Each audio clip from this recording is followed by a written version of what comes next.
Hello and welcome. You're on StratNews Global. I'm Nitin Gokhale, and I bring to you a live discussion and, of course, a small report on China objecting to India hastening its infrastructure building along the Chinese frontier, and, of course, reiterating that the creation of the Union Territory of Ladakh and Arunachal is illegal, and the old stand that they have had about India trying to build more infrastructure. The Chinese Foreign Ministry spokesperson today issued a statement, even as a joint statement on what happened in the seventh round of the Corps Commanders meeting in Ladakh yesterday was put out. Now, if you look at this statement by the Chinese, or rather an answer to a question by Bloomberg in Beijing, the Chinese spokesperson said first, China doesn't recognize the so-called Ladakh Union Territory, illegally set up by India or the Arunachal Pradesh, and opposes infrastructure building aimed at military contention in disputed border areas. Based on the consensus reached by the two sides recently, neither side should take any action that might complicate the situation at the border region, so that bilateral efforts to ease tension will not be undermined. He also goes on to say, for a while, the Indian side has been stepping up infrastructure building and military deployment along the border with China. This is the root cause of tensions. We urge the Indian side to earnestly implement the consensus reached by the two sides, refrain from taking actions that will complicate the situation, and will take concrete measures to safeguard peace and tranquility along the border. Well, this statement is not only false on many counts, but also duplicitous. And the problem is that it's full of hypocrisy. Let's take it one by one. Two of the things that one can talk about: China is applying double standards here, because in the past 2 decades, it has built infrastructure on its own side in Tibet and Xinjiang, but especially in Tibet, bordering the Indian frontier, Indian border. And the entire infrastructure that they have built is clearly meant for military use, because the civilian population is not that large there. And in any case, the civilian population doesn't use the infrastructure along the border. It is meant for military purpose and not for civilian use. And yet, when India is playing catch up, when India is hastening its infrastructure building over the past 6 or 7 years, and the connectivity projects where roads have been built, strategic roads have been upgraded or blacktopped and widened, China is objecting. Now, this is clear hypocrisy, because when China did it, India never objected, or India was in no position to object. But China wants India to stop these infrastructure projects. Tunnels have been built. There have been, the roads, bridges have been built. China, of course, also has a new point of objection: creation of Ladakh as a union territory. On 5th of August last year, in 2019, all of you will recall, India created the union territory of Jammu and Kashmir and Ladakh, separated Ladakh from the state of Jammu and Kashmir. Since then, they have been objecting to it. So again, nothing new, but they are reiterating their objections to it. As you are aware, and we have been bringing those reports from time to time to all of you, that India has now built 80 plus new roads in the last 3 years, many of them strategic, many of them important for India's military, of course, but also for the civilian population in the border areas of Arunachal Pradesh, Sikkim and Ladakh, especially Ladakh. India is playing catch up there.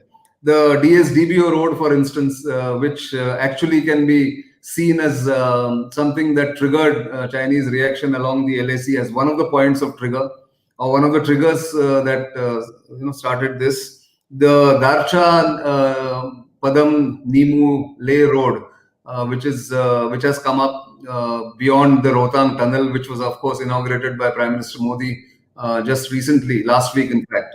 So more bridges and tunnels have come up. If you look at something that we have put together for you, a small video of how difficult these roads were to build by the Border Roads Organization, that will give you an idea how India is now playing catch up, and why the Chinese are rattled, because this gives a complete access, or a third alternative road has come up for Ladakh. This has been a very difficult task for the Border Roads Organization, but it has done a tremendous job in the past 2 years. and has put together this road, which is now through, except for one or two patches in between. This is the Zanskar Valley, as you can see here. Very narrow, gorgeous, through which this road goes. But eventually, this is the road which is going to be open 24/7 and 365 days a year. The Zozila axis may not be open all days of the year, but this one will be. And therefore, I think the Chinese are trying to object. As you can see, many bridges have been built.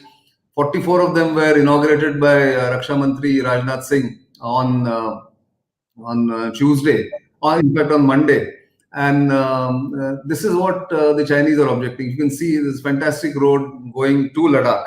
And therefore, it's not surprising, that they are objecting to it. So, to discuss all this and why and how the Chinese are now objecting to it, and whether these objections are valid or not, I have with me Mr. Jayadeva Ranade, familiar face on StratNews Global, China specialist, avid China watcher, and of course somebody who has the pulse on the happenings in on the border areas and in China. Welcome to this program, Mr. Ranade.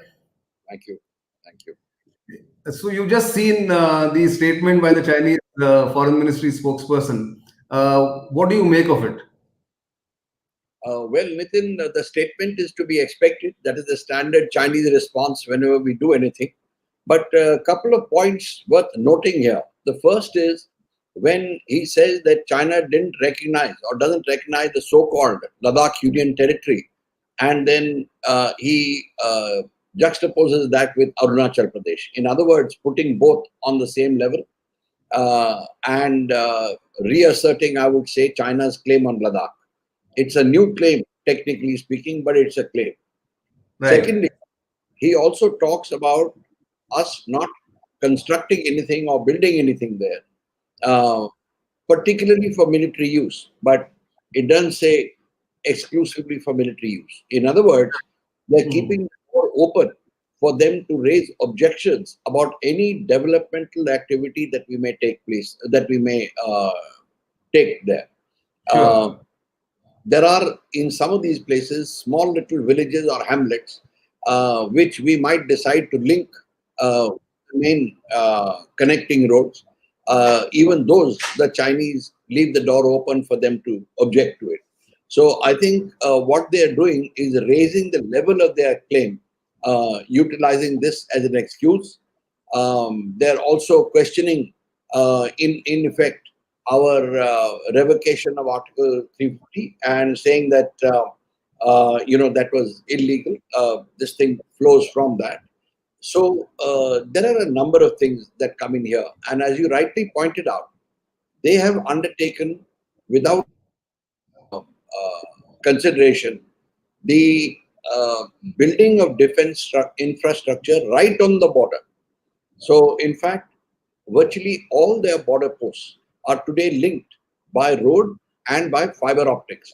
So when they carried all that out, we didn't object. When they have built feeder roads coming right up to their border posts, we haven't objected. We, on the other hand, are way behind. And I think you mentioned that we are trying to play catch up. Well, we are, if I may use the word, trying to desperately play catch up because we are way behind. But the fact is we have started now, and that is, in a way, unnerving the Chinese. Though, mind you, I must add here that these bridges and tunnels, some of them are ready, but the majority are going to take some time before they really become operational. So it's not something that is immediate or of immediate concern, or should be of immediate concern either to the Chinese or to our forces, because we are not getting them into use right away. True, except for the Rohtang tunnel, which has taken 8 to 10 years now to be built, which was inaugurated. You just saw the visuals of the Rohtang tunnel. But yes, you're right. In fact, all these bridges and roads will not be completely in use immediately for the Indian military. But the fact is, I think the Chinese are moving in early to object to all this, because they know that once that infrastructure is in place, maybe 4 or 5 years down the line, then the movement or deployment of forces from both sides will be almost done in real time on both sides, rather than the Chinese having the advantage that they have right now of moving forces very quickly, or transporting them from one sector to the other.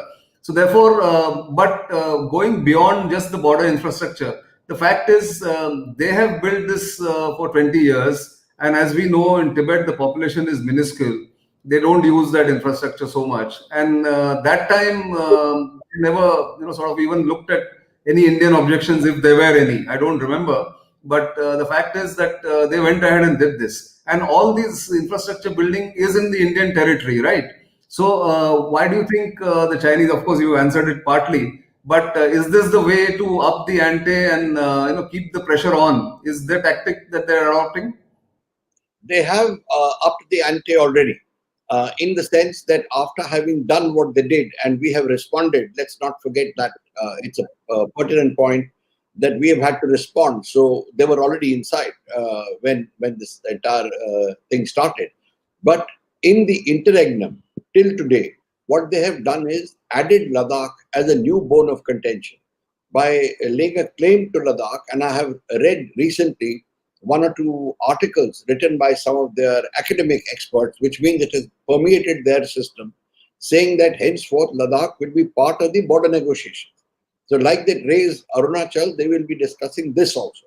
In other words, by raising an issue and then going on keeping it as an issue, they hope to make it something that is a sticking point between the two of us.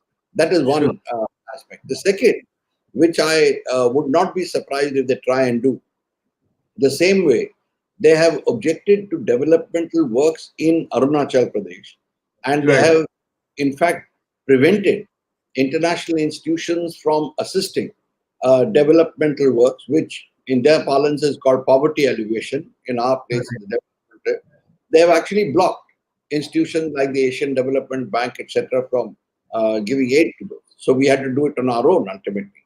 But I anticipate they will now start raising this issue in international organizations for Ladakh also, Ladakh and J&K, etc., because they are decided obviously to make this an issue. So basically what I'm trying to say is that quite apart from these, they are now raising the level of the contentions or the problems or the differences between the two of us. May I also say one more point, which is that when the Chinese have been, whenever we have tried to build infrastructure on our side, and I'm talking about even years ago, when it was still in fairly backward, at a backward level, even then they used to object, even to our positioning of or deploying our armed forces up front. So the Chinese have always been cribbing about our, any improvement on our side. I'm glad that we have not conceded their point and given in. Otherwise, there are enough examples of smaller roads, etc., and construction in the Ladakh area, which the civilian authorities stopped because of protests from the Chinese, or even informal protests from the Chinese. True. So, going beyond the infrastructure and their objections, one of the points that comes out, and we don't have full information or even any information on what actually transpired at the seventh round of the Corps Commanders meeting, although a joint statement has been issued, fairly anodyne and enhanced understanding has been reached, or consensus has been reached, is what the joint statement says. We will wait for more details, I suppose, to discuss all that. But notwithstanding what happened in the seventh round, do you think the Chinese, or especially Xi Jinping, is now looking for a honorable exit from this impasse, or is he under pressure internally to have some success to be shown to the people in the light of what is happening around China and with China, when it's trying to put pressure on other countries like Taiwan and Japan and even Philippines and Vietnam? Do you think he's looking for some kind of an exit from here? I start from the standpoint that Xi Jinping cannot afford to lose face or show any weakness. So I start from there. And now let me respond to your questions. I think once they have deployed the manner in which they have from the 5th of May, it was a conscious, deliberate and planned operation which they undertook. Forces from multiple theatre commands were pulled in and continue to be pulled in. And the man who has authorized it is Xi Jinping. He probably even worked on the operational plans himself. So this has been, he's directly responsible. Secondly, uh, what is the objective of doing this is what we must ask ourselves. Is it Sure. a little bit of territory here and there? I mean, I often listen to TV telecasts and other about finger four, finger five. Frankly, even I'm confused of which finger they're talking about. But point is, would they have come only for that in such strength? I agree with some military experts have said that they require a much larger strength if they were wanting to, capture territory, etc. But I think we need to get out of that mindset. I have maintained from much earlier. Sure. I don't think the Chinese are intent or plan to capture territory as such. My feeling is that they want to inflict a defeat on us, which is Right. different from capturing. They want to Correct. inflict a defeat. They want to humiliate this government. And their number one objective is they feel that we are trying to raise our stature, our international stature, and they want to slam us down. So that is the Sure. first objective. And I remember that when 62 was happening or when it had started, that Mao Zedong's his comment that we'll slap them so hard they won't raise their head for the next 25 years. So I think Xi Jinping has some thinking that he will try and do that, because there's no doubt that in the last 2 3 years, or particularly since 2015 or so, 2014 15, our international stature has gone. And Yeah. so that is one disturbing factor. The second is we became conscious. We were conscious even earlier, but I think this time the government became conscious and decided to act on a number of powers meddling in Kashmir. And therefore, steps were taken. Uh, Right. this today, after the BRI, after the CPEC, directly affects China, because they today have strategic and financial investments in the area of Aksai Chin, Gilgit, Baltistan, POK, etc. And they want to secure those. The only way they can secure it is our access to Siachen, DBO, etc. So I think that is the military objective that they have in mind if they can pull it off. I think Sure. with the force buildup that has taken place on our side, I doubt if they will be able to do that. But they're certainly looking for opportunities even now. So I don't think we should discount the fact that they will still attempt something. They have the Okay. force in place, they've pulled Right. in missiles, they've got force deployed, so they may still be pulling. But coming to Xi Jinping's own position, I think he's quite conscious that if he meets very stiff resistance, shall I say, unanticipatedly stiff resistance from the Indian armed forces, and I personally feel that he will, then Yes. he might suffer a bloody nose. He definitely, I don't think, is going to get an outright victory, which is what he's doing. So, therefore, he's probably weighing his options, whether he should risk that and then face even more criticism back home. He's already under fire, or whether he should, somehow withdraw to come back and harass us another day. But Right. then I remember what happened during Doklam, if you recall, when there was a disengagement. He came Sure. under a lot of criticism in his own country because of Right. that disengagement. So that will be also in his mind. So I think this is Correct. a quarter reason. It's not that he will not forego a chance to strike us if he can, but if he doesn't find an opening, then he is stuck. The final point, if I may just conclude, is Sure. that of the winter. Uh, Agreed, we are stretched through and we will be prepared for the winter, so will they. It is Yeah. going to cost us economically, certainly. It is going to cost them also economically. And when we talk about that, we should keep that in mind.